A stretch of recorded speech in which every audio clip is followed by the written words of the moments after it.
Hello and welcome दोस्तों, एक बार फिर से बहुत बहुत स्वागत है आप सभी का आपके अपने यूट्यूब चैनल डिफेंस पॉइंट पर। दोस्तों आज के इस वीडियो में हम आप लोगों के लिए लेकर के आए हैं इंडियन कोस्ट गार्ड नाविक जीडी और डीबी एग्जाम की तैयारी के लिए एक प्रैक्टिस सेट। तो आइए शुरू करते हैं हमारा आज का ये वीडियो। दोस्तों इससे पहले कि हम वीडियो शुरू करें, अगर आप लोगों ने अभी तक हमारे चैनल को सब्सक्राइब नहीं किया है तो उसको सब्सक्राइब जरूर से कर लें और बेल आइकन को प्रेस कर लें ताकि आपको हमारे द्वारा दिए जाने वाले सभी लेटेस्ट अपडेट्स मिलते रहें। दोस्तों आज का जो ये वीडियो है इसमें आप लोगों को मिक्स क्वेश्चंस का प्रैक्टिस सेट देखने को मिलेगा। इसमें आप लोगों को साइंस, जीके, रीजनिंग और इंग्लिश के क्वेश्चंस देखने को मिलेंगे। तो आइए शुरू करते हैं हमारा आज का ये वीडियो। देखिए पहला क्वेश्चन है कि डायनेमो के कार्य करने का सिद्धांत क्या होता है।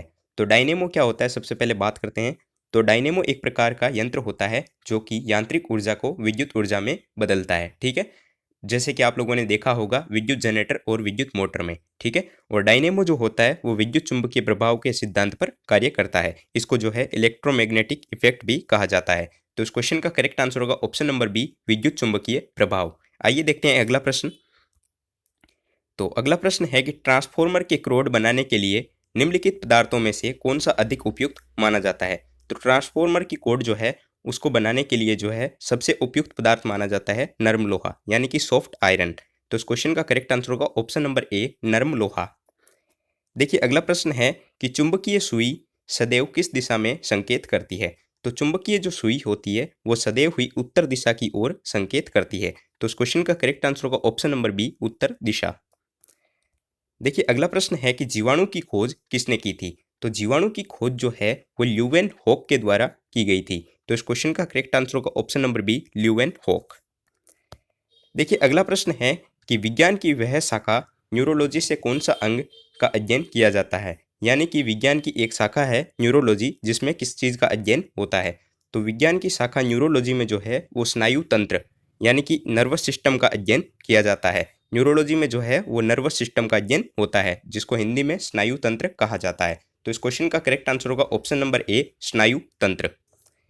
देखिए अगला प्रश्न है कि कैंसर संबंधी रोगों का अध्ययन क्या कहलाता है। तो कैंसर की स्टडी जो होती है, कैंसर से संबंधित रोगों की स्टडी, उसको जो है ओकोलॉजी कहा जाता है। तो इस क्वेश्चन का करेक्ट आंसर होगा ऑप्शन नंबर सी, ओकोलॉजी। ठीक है, देखिए अगला प्रश्न है कि ब्राउन एयर शब्द का प्रयोग किसके लिए किया जाता है।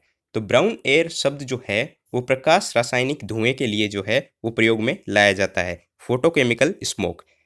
ठीक है, इसके लिए जो है वो ब्राउन एयर शब्द का प्रयोग किया जाता है। तो इस क्वेश्चन का करेक्ट आंसर होगा ऑप्शन नंबर बी, प्रकाश रासायनिक धुआं।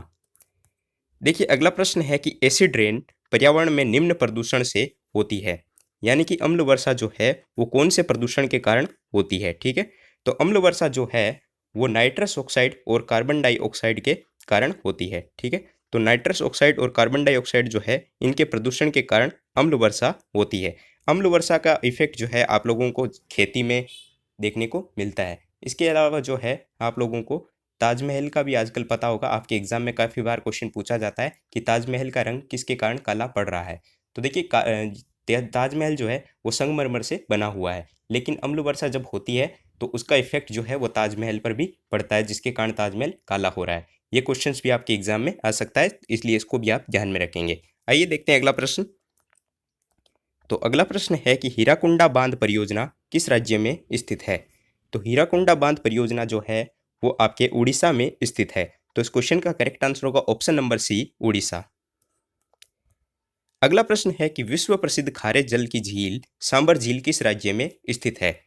तो हम सभी जानते हैं कि सांबर झील जो कि विश्व प्रसिद्ध झील है खारे पानी की, ये जो है वो राजस्थान में स्थित है। तो इस क्वेश्चन का करेक्ट आंसर होगा ऑप्शन नंबर बी, राजस्थान। देखिए अगला प्रश्न है कि निम्नलिखित प्रश्न में दिए गए विकल्पों में से विषम शब्द को चुनिए। दोस्तों ये जो क्वेश्चन बनता है वो आपके रीजनिंग से बनता है जिसमें आप लोगों को ओड वर्ड चूज करना है, यानी कि विषम शब्द जो है वो चूज करना है। तो देखिए आप लोगों को क्या क्या दिए ऑप्शन दिए गए हैं। तो पहला ऑप्शन है पुस्तक, दूसरा ऑप्शन है कलम, तीसरा ऑप्शन है पेंसिल और चौथा ऑप्शन है मार्कर। तो इसमें से जो है आप लोगों को विषम शब्द चुनना है। तो देखिए पुस्तक जो है वो विषम शब्द क्यों हो जाएगा। तो देखिए कलम, पेंसिल और मार्कर ये तीनों जो है वो लिखने के काम आते हैं, लेकिन पुस्तक जो है वो पढ़ने के काम में आती है। तो इस क्वेश्चन का करेक्ट आंसर हो जाएगा ऑप्शन नंबर ए, पुस्तक। देखिए अगला प्रश्न है कि निम्नलिखित प्रश्नों में दिए गए विकल्पों में से विषम अक्षरों को चुनिए। आपको इनमें से बताना है कि कौन सा शब्द युग्म जो है वो विषम है, ठीक है। तो विषम अक्षरों का चुनाव करना है। तो देखिए अगर आप ध्यान से देखेंगे तो यू और डब्ल्यू के बीच में जो है वो वन वर्ड का गैप है और वो वन वर्ड है वी, ठीक है। यू वी डब्ल्यू आता है, ठीक है। ठीक इसी प्रकार ओ और क्यू के बीच में जो है वो पी का गैप है, ठीक है। लेकिन अगर आप ए और डी के बीच में देखेंगे तो आप लोगों को दो वर्ड देखने को मिलेंगे, बी और सी जो है वो मिसिंग है, ठीक है। इसी प्रकार अगर आई और के में देखें तो आपको वन वर्ड का देखने को मिलेगा। तो ए और डी में जो है वो आप लोगों को दो वर्ड देखने को मिल रहे हैं। तो इस क्वेश्चन का करेक्ट आंसर हो जाएगा option number C, A D. I hope आपको समझ आ गया होगा। आइए देखते हैं अगला प्रश्न। तो अगला प्रश्न है कि कलम का जिस प्रकार संबंध होता है लिखने से, ठीक इसी प्रकार चाकू का संबंध किससे होता है। जैसा कि हम सभी जानते हैं कि हम कलम से लिखते हैं, ठीक इसी प्रकार जो है वो चाकू से हम किसी चीज को काटते हैं। तो इस क्वेश्चन का करेक्ट आंसर होगा ऑप्शन नंबर बी, काटना, या फिर इंग्लिश में कटिंग, ठीक है। तो ऑप्शन बी जो है इसके लिए करेक्ट हो जाएगा। आइए देखते हैं अगला प्रश्न। तो अगला प्रश्न है कि निम्नलिखित प्रश्न में दिए गए विकल्पों में से विषम शब्द युग्म को चुनिए। आपको जो है इसमें विषम शब्द युग्म का चुनाव करना है। तो देखिए आपको क्या क्या ऑप्शन दिए गए हैं। अध्यापक शिक्षा, न्यायाधीश न्याय, बढ़ई आरी, और चिकित्सक चिकित्सा। देखिए अध्यापक का काम होता है शिक्षा देना, न्यायाधीश का काम होता है न्याय करना, और चिकित्सक का काम होता है चिकित्सा करना। ठीक इसी प्रकार बढ़ई का काम होता है फर्नीचर बनाना। लेकिन आरी जो होती है वो उसका एक यंत्र होता है, ठीक है, जिसकी मदद से वो काटता है। तो ऑप्शन नंबर सी जो है वो विषम शब्द युग्म हो जाएगा। तो ऑप्शन नंबर सी बढ़ई आरी जो है वो आपके राइट आंसर हो जाएगा। तो ऑप्शन सी जो टिक करेंगे। आइए देखते हैं अगला प्रश्न। तो अगला प्रश्न है कि निम्नलिखित प्रश्न में दिए गए विकल्पों में से विषम शब्द को चुनिए। तो इसमें भी जो है आप लोगों को ओड वर्ड चूज करना है। तो देखिए आपको ऑप्शन दिए गए हैं बंगाली, हिंदी, गणित और अंग्रेजी। तो देखिए बंगाली, हिंदी और अंग्रेजी जो है वो तीनों भाषाएं हैं, लेकिन गणित जो है वो भाषा नहीं है। तो इस क्वेश्चन का करेक्ट आंसर होगा ऑप्शन नंबर सी, गणित। देखिए अगला प्रश्न है कि इन व्यक्तियों में से कौन कैबिनेट मिशन का सदस्य नहीं था। तो आपको ऑप्शन दिए गए हैं William Wood, Pethick Lawrence, Stafford Cripps और एवी अलेक्जेंडर, ठीक है। तो देखिए विलियम वुड जो है वो कैबिनेट मिशन के सदस्य नहीं थे, ठीक है। तो इस क्वेश्चन का करेक्ट आंसर होगा option number A, William would, जो कि कैबिनेट मिशन के सदस्य नहीं थे। तो ऑप्शन सी ए जो है वो हम टिक करेंगे। देखिए अगला प्रश्न है कि इनमें से कौन सा पुरस्कार केवल रक्षा कर्मियों को दिया जाता है। यानी कि इनमें से कौन सा पुरस्कार जो है वो डिफेंस पर्सनल को दिया जाता है। तो आपको ऑप्शन दिए गए हैं द्रोणाचार्य पुरस्कार, option number B Bharat Ratna, option number सी कलिंग पुरस्कार, या ऑप्शन नंबर डी अशोक चक्र।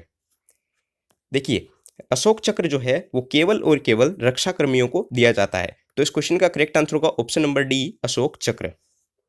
बाकी द्रोणाचार्य पुरस्कार जो है वो आप लोगों के खेल से संबंधित है, यह भी आपके एग्जाम में पूछा जा चुका है, ठीक है। आइए देखते हैं अगला प्रश्न।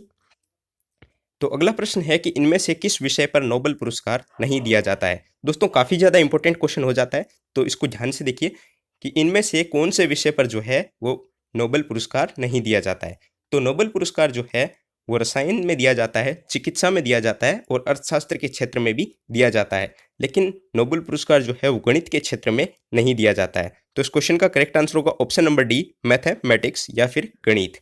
गणित में जो है वो नोबेल पुरस्कार नहीं दिया जाता है, ध्यान में रखेंगे आप। देखिए अगला प्रश्न है कि you should act bravely dash difficulties, ठीक है। तो देखिए आपको ऑप्शन दिए गए हैं in the hope of, in the rear of, in the face of और इन द टीथ ऑफ।